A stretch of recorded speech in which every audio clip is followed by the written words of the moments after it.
Welcome, Tim. Hey Ben, thanks for having me on. You're welcome, mate. I'm seeing you pop up all over socials in a good way. Yeah, I've been trying to overcome the barriers and get myself out there a bit more. Just get over that cringe factor and just do it. Let's talk about the barriers because I've gone through that myself and I still go through it. And I think a lot of people would experience this who want to push out content or even are pushing out content. What were some of the barriers that you faced or are facing around getting online and sharing content? For me personally, I don't think it was a self-confidence thing because I'm very aligned with who I am and my purpose, and that wasn't the main issue. It was more so the cringe factor of actually getting out there and just putting what I believe and what I think out into the atmosphere. I don't love social media per se, but now it can be used as a tool, particularly for business, because everyone's on it these days. If you're not in that game, then you're not in the game, essentially. So I thought, stuff it, I'm just going to use this as a tool for my business and just provide free value, authentically me, and whatever happens, happens. And that took a while to happen. I think the pivotal moment was essentially where I'm in the Everest program with James Rankin, and he just did a 30-day video challenge. And it was a video every day, no matter what, just on the spot, can't pre-record. And that really ironed out a lot of creases for me in terms of just recording and just talking. And once that 30-day challenge was over, I'd pretty much gotten over everything. And I thought, I'm going to start putting it on my social media and just see what happens. And my confidence in that has grown because I get such amazing feedback. So now I think, screw the people who are upset by it or don't like me or whatever. It's always going to happen. I feel sorry for them. If there's negative comments and stuff, I feel sorry for those type of people because people doing more than you are never usually negative for the people below you. But the opposite has happened. People are really responsive and nice to it. So it's kind of pushed me further. We were talking before we went live that in the last 3 weeks you've signed 8 clients. How many of those are attributed to you going online and sharing content? Yeah, about 6 have all been just from my Instagram. I stick to Instagram only. That's the one thing I was trying to do cross-platform. I just ditched that Instagram only, and there's been 6 people who have just been, hey, can you help me? And then we've connected and they've come on board with TCG. That's phenomenal. So talking about TCG, what was your motivation to become a buyer's agent? Yeah, I think you and me have been over this once when we did our original interview, and it's more so coming around from being very much indoctrinated into that government life because I was in the military for many years and was still employed by another federal agency for the last few years. And I just wanted to break free from that shackle, I guess I could call it. As much as it was an amazing career and I absolutely love it and I miss it, but I wanted to just take back more control of my life. I, from a little boy, have never got my head around the 9 to 5. Like I just couldn't figure it out in my brain how people will go to work in like comfortably until they're 60 or 70 or whatever it is. That wasn't for me. And so I just racked my brain about how to do things, and property fell in my lap, started investing myself. And I thought, this is what people should be doing if they want to break free from, that kind of system of the norms. And then I thought I can help people do this because there's simple things out there, simple education that we just don't get taught in schools. And that shitted me. So I started doing it myself. You built a multi-million-dollar portfolio before the age 30. I'm assuming during that time you were, in the military and had been in the military in that background for a while. Like, in terms of you getting there, was that just through self-education? You just, in your time that you had, educating yourself around investing, and then obviously when you save capital or you're manufacturing equity, you're buying for yourself. Like, was that the process for you, or was there a different path? No, that's essentially it. I just became an animal at taking on board content and just consuming content and knowledge. I just was reading everything, watching everything. Every spare moment was dedicated to it. I was like a dog with a bone at that education of investing. And I knew that once I started to learn a little bit, I knew that I knew nothing. So that only motivated me. Like, I need to fill these gaps. I need to fill these knowledge gaps ASAP. And that just became like a violent attack of just all information for many years. And then understanding how to organize my money and how the financial system works, and started to put my money away on a bit of a automated system. And that took quite a few years of discipline just to save that first deposit. And like retrospectively, like looking back now, you obviously, you being obviously an investor first, and now you're operating as a buyer's agent. I mean, looking back with what you knew then, right, pre-buyer's agent days, have you felt like it's taken you on a complete new journey now that you're a buyer's agent around actually what you know and what you maybe thought you know? Has anything changed? Yeah, I think it's always changing. I think that's kind of how I've programmed myself, is that my philosophy for myself is always a student. So it's like I do not want to get comfortable with my level. I always want to be fitter, stronger, faster, smarter, whatever it is. And in terms of property and buyers agents, I want to constantly grow and learn more.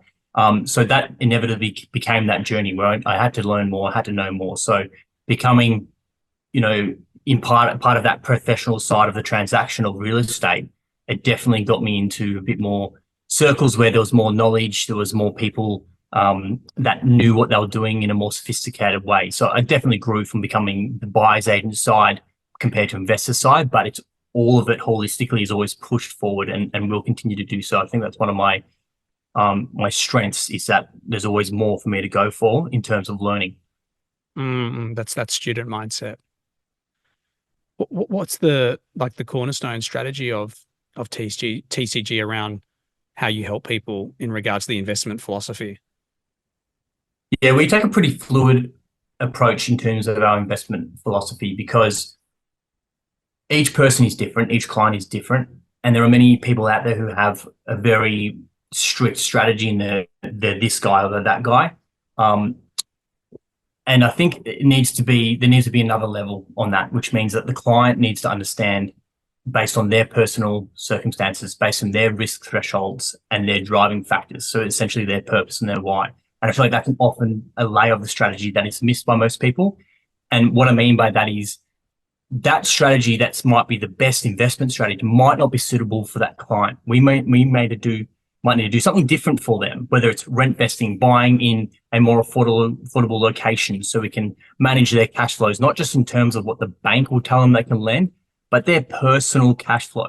Because we've got to find that balance between the lifestyle of a client and also the aggressiveness of investing. And if we don't have that balance correct, I think there's no sustainability within a portfolio build. Because if you're just negative in terms of cash flow because you've got the best strategy in a blue chip or something like that, then the client's going to be miserable. They're not going to enjoy it, and they'll probably give up real quick. Got it. And do you find most of the clients coming to you have a fixed mindset around a strategy, or are they coming to you with an open mind where you're able to just openly share what you think's right? Yeah, I've seemed to attract a lot of the novice investors, which I do prefer because they do come with that open mind and they really seem to trust and rely on me to guide them through that, which is really nice for me to know that there's impact on that client from what I can teach them or what I can show them or do for them.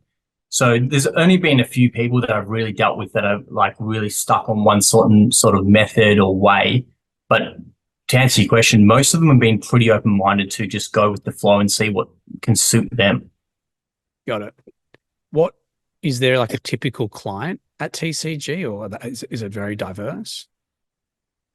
It's a little bit diverse, but I suppose it all comes under the category of that novice investor. So first time, or maybe they have a couple, but they're still actually not sure what they're doing, because you might have somebody who actually has quite a few properties, but just buying a couple of properties doesn't mean you actually are aware what you're doing or you're aligned to some sort of strategic plan or a purpose. So some of those people still need that initial guidance of why.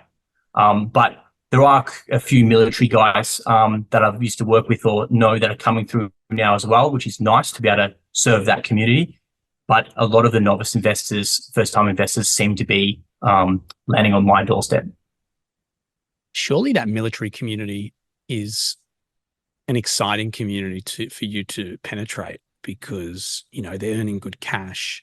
They're not on the ground all the time. Hopefully some of them are saving cash in bank, and I'm sure some of them are looking to set themselves up post um, military days.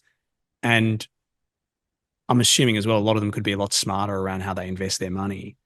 Do you see that there's a an opportunity that you can actually execute on properly in order to really get traction within that world? Yeah, there's definitely opportunity there. It's something that I'm working on in the background at the moment. I don't want to do it half-assed. There's a few things I've got in the program to try and officially break into that, and then see if we can actually serve and help these people who are in ADF or veterans, because there's definitely people there who are getting either medically discharged and they have access to some funds and they're not sure what to do with it, or people who are staying in for a while and being deployed or being out in field often is not conducive to actually setting up a bit of a financial safety net for yourself outside of that. So I think there's a lot of guidance that, I would see a lot of value from personally to implement into that sort of niche and see if we can help some of these ADF. So when they do get out, because most of them do get out, they actually got something behind them. And even if that is just to liquidate at that time to get them by for a bit, who cares? As long as they're kind of putting their money to work instead of wasting it, which some of them do, because you get a lot of young blokes in there who are on pretty good wages to start off for a young bloke, but then you're buying trucks and depreciating assets rather than trying to set your financial up. So I think it'd be really good for me to help those sort of people. Yeah, seems like a really good sector for you to dive deep into. It feels like they need help a lot. You'd think, right? 100%, because there is a little bit of help in there, financially guidance, but not enough. I don't think there's enough. I think there really needs to be a lot more done about actually setting up veterans. It's only really just coming out into the wider space of if veterans are employable. We're not just broken people, or we're not just whatever the perception may be. But I think if we can have our own mindset around the financial side of investing and doing something a bit differently, then at least when they get out, they got something behind them. Mm. What's the average purchase price that, within your group? It's around that 4 to 500K. So that real affordable sector is what we're targeting. We see a lot of opportunity in these regions that we are investing in for our clients. And that goes hand in hand with what I said before in terms of who our avatar really is those novice investors with, smaller deposits and smaller borrowing power. It limits them to some of these areas, but they are great areas to invest in anyway. We do a lot of data-backed sort of research to find these locations for the clients. So at that price point, you're typically achieving like positively geared as an investment strategy is the outcome? Almost. I think it's pretty hard to find those types of deals at the moment with the interest rates the way they are, but that's only a point of time. Like, we're going to see rates come down and hopefully in the next 12 to 24 months where it'll be very quickly a positive or neutral cash flow type of deal. And that's probably one of the things that I try and get my clients' head around is you're holding the property for the growth and the cash flow keeps you in the game. But obviously, as times change and the cash flows change with rental increases or interest rates or monetary policy changes, you're going to see obviously an uptick in that cash flow spitting off the top as well. Mm. We're recording this in Feb, obviously 24, and I guess I was having a conversation with someone recently around like what the media is not telling people. And if you're a standard buyer, looking, let's say, to spend 400 or 500 in the markets, let's just say it's regional. I mean, you would think that probably not many people are buying. Everyone's kind of holding off. You probably think it's not so hard to buy. But like the story you're not seeing, which is the reality, which I'm sure you experience, is that it's highly competitive in a lot of these major, states like WA, South Australia, Southeast Queensland, these investment grade states. And it's extremely challenged to buy. And I speak to a lot of people. I also coach people. And so I hear about it all the time. And it's a common problem. And it's interesting. I wanted to get your feedback on it because my feedback was I was quite surprised after the last 2 years of how rates have climbed 13 times. I kind of thought that the people buying like that sub 700 or 600 I thought it would just dry up personally. I just thought with, based on serviceability, limitations and just sentiment, etc., I just thought, oh, well, it's going to dry up. But it's actually, from what I see, it feels like it's rallying more than what it was when things were on fire. When rates were, less than 3%. I feel like it's actually, from the conversations I have with buyers agents and people that I was working with at the time, like they actually, I don't know, it seems more crazier than then. So I just wanted to get your perspective on it. No, it's true. Look, first comment, if people can turn off the media altogether, they're going to have a much more beneficial life, because that is just junk in your brain. No one needs it. Particularly if you're getting informed about property, that's not the way to do it. But you're right, it's absolutely bonkers out there already at the moment. I think the thing to remember is that we have a certain subset of people who can only borrow so much, but we have, I guess, a whole band of people in the different borrowing powers. So as we see the interest rates rise, and then we get borrowing power diminished, we actually compress those buyers down into this field, and that field seems to be that 3 to 4 to 700 range. So it's actually compressing that, and more people are getting pushed into the actual bracket. So therefore, because all the people who could borrow a mil are now within that 7 or the 6. So we have a huge amount of people now still trying to invest and buy in particular regions where the supply is extremely low. It's very hard to get good quality properties or stock at all. And it's a frenzy out there. Like, we are fighting for properties. And some of these properties are off market, and they're just the BAs, and the BAs are punching each other up trying to get these properties. So even the off market property kind of sector has got its own frenzy as well. So that's not only driving prices, but it's just making it quite difficult for anyone to get in. And at the moment, we're trading mostly off market, and I speak to a lot of other BAs, and they're saying the same thing. So, obviously I'm biased, but if you're not using a buyer's agent, then you're missing out on most of the properties anyway. And so what's left over, it's just scraps for people online trying to pick at it. Someone asked me today about, like, a buyer's agent. Well, actually, he was a buyer's agent, he's not anymore. But he said to me, there's a lot of buyer's agents struggling to buy, like the ones with clients. Like, it's competitive, it's hard. They're finding it very tough. It's a challenge. It's just a challenge for them at the moment. And the question he asked me was like, what do you think the best buyer's agents are doing? Like, why do you think specific buyer's agents are going to get access or just get these deals across the line compared to like other buyer's agents or standard buyers? Like, basically, how do you get the result? And I was curious to kind of maybe tap into you to see like what your thoughts are around that. Like, why do you think, or what separates, do you think, people out there who are buying property, who are getting deals done, what separates them from, like, let's call it them being extraordinary and the other ones just being ordinary? Yeah, I honestly think it comes down to the relationships. It's been the relationships that we have with particular agents, not even long-term ones, but just that basic communication and reach out that's been consistent seems to get the deals done. So the properties that we've secured recently have only been really secured because most properties are multi-offer because we're on the phone. Hey, like, work in the deal. Like, how can we help you? Should we send it through tonight? Send through contracts. Let's make it happen now. Can we get a deal done? Like, I'm just bloody asking. Like, I did a video on my socials the other day. Like, stop playing games with the agents. Like, if you screw them around, they're not going to want to deal with you at all. When they have so many other options. Like, I'm trying to make it easy for the agents now, because I know they've got other buyers agents picking at them. Plus, they've got the general population picking at them too. So if I can be, here's a silver platter, let's get a deal done, and make it easy for them to be like, cool, I'll just send this one email. I'm not even going to bother with the rest of these missed calls I have. That's getting the deals done for us.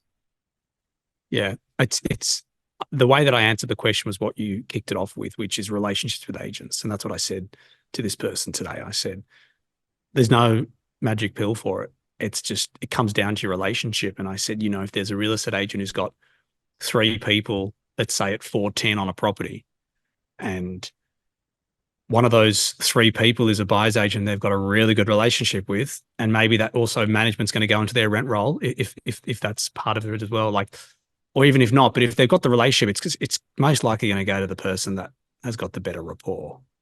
100%. But we've got properties for less offer prices than other offers just because of relationship. Yeah. That's it. And I think on the flip side, like the normal buyers, like you were making a comment, like you don't have a buyer's agent.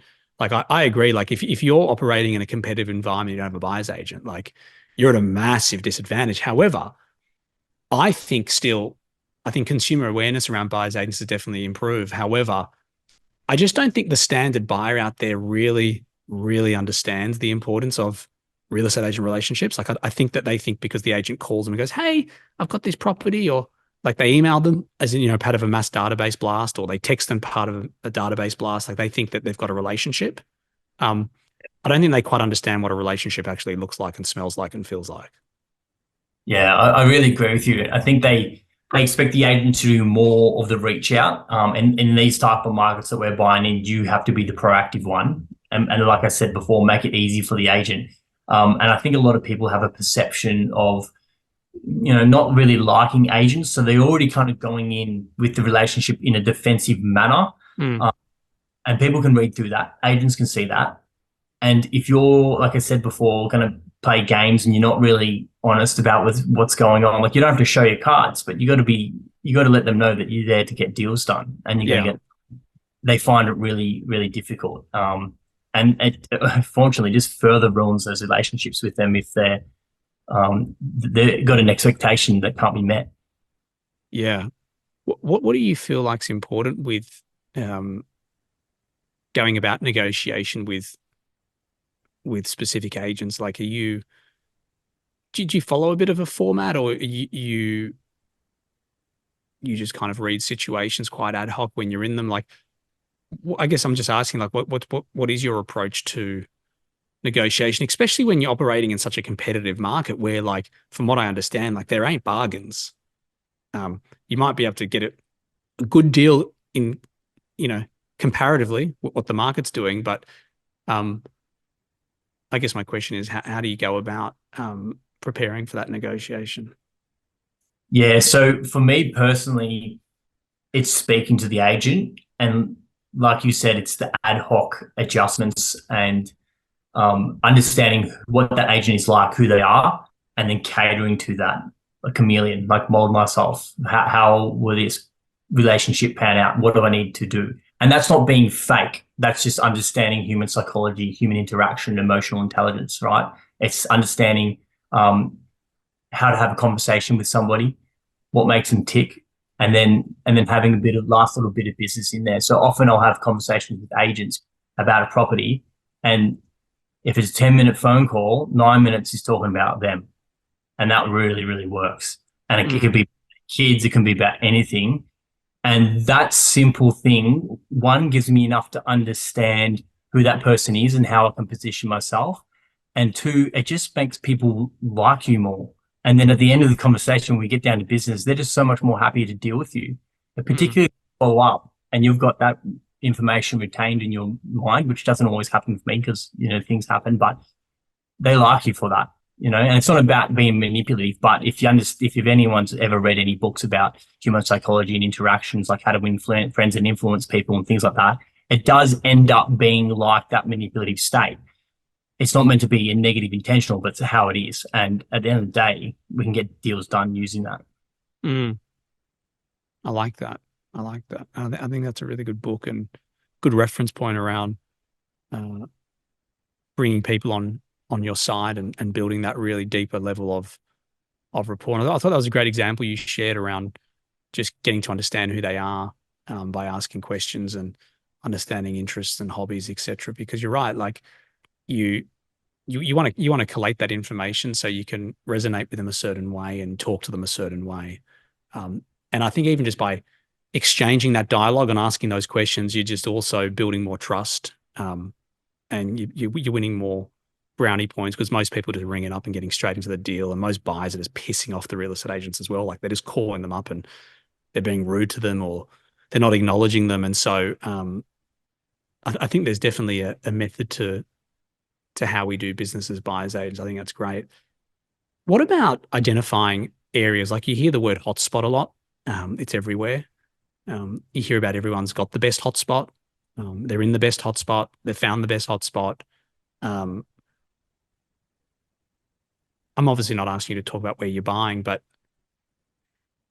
How do you go about just throughout there's so much data out there and there is a lot of information to assess to understand where to buy. How do you go about trying to ascertain whether or where to, put your clients? Yeah, it's something it takes a lot of assessment, and we utilize a lot of data to find that, because what we try to do is stack all the strategies as much as we can, and that's backed by data of where we want to buy. Now, I think it comes with a good, healthy dose of understanding the financial system and the monetary system that we operate in. Um, there's a long-term approach to that. Like, we live in a system designed by the wealthy for the wealthy. Mm. And real estate's a game that we can actually play to grow our wealth that most people can play. And that's getting out of hand for most people. It's becoming out of reach. So I'm very bullish in acting now for people. And I don't say that just because I'm trying to get sales in my door. I'm serious. I'm like, the way that the monetary system is going in this world, and the debt crisis that we have that they're not showing you is pretty dire. And I think we'll see a generation of renters. So the reason I say that is because I think the way that inflation and all that stuff goes, you can buy in most areas and probably be okay over the long term. But Mm. what we like to do is then stack the data that we have available to us, aggregate that and collate that to specific regions, and then start betting down into what type of properties do we need on that area. And we work off 20 key fundamentals that actually find those specific suburbs that we're going in, but also that we need to position our clients to know that this is a long-term game. So as much as it's the hotspots stuff, we're talking about long-term wealth. This get rich overnight stuff is not what I portray. And I think some people out there that portray the gains being crazy, crazy, crazy need to make sure that their clients aren't expecting that forever, because we work in different cycles and stuff. But to answer your question more thoroughly, we work off a lot of data to pick areas that are going to have a lot of upside for growth, have good yields to keep people in, because cash flow is needed, not just for that monetary side, but for the lifestyle side as well. And then we also base that on what the client's capabilities are. Love it. Final question. How has like this new career for you, obviously running TCG and becoming a buyer's agent, how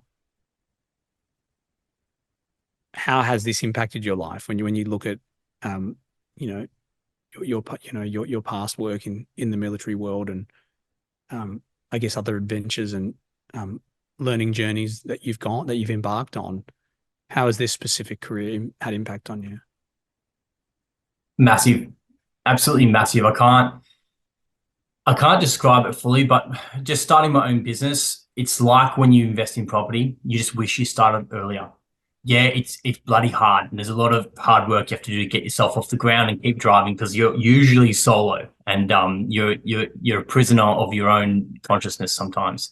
But it's absolutely amazing. Like, I love it, because particularly for me, I've been in military and then sort of like not a paramilitary, but an enforcement side of a government agency recently. So I've always been within confines and rules and orders, literally directions and indoctrination. So now that I've moved into this space, being what a passion of mine in terms of giving value to people to help them break out of the system that we have, and I know it's such a cringy cliche thing to say, but it is kind of true, as well as build a lifestyle around it that has a lot more autonomy and freedom and control for me and my family, is outstanding. And I just wish I did it sooner.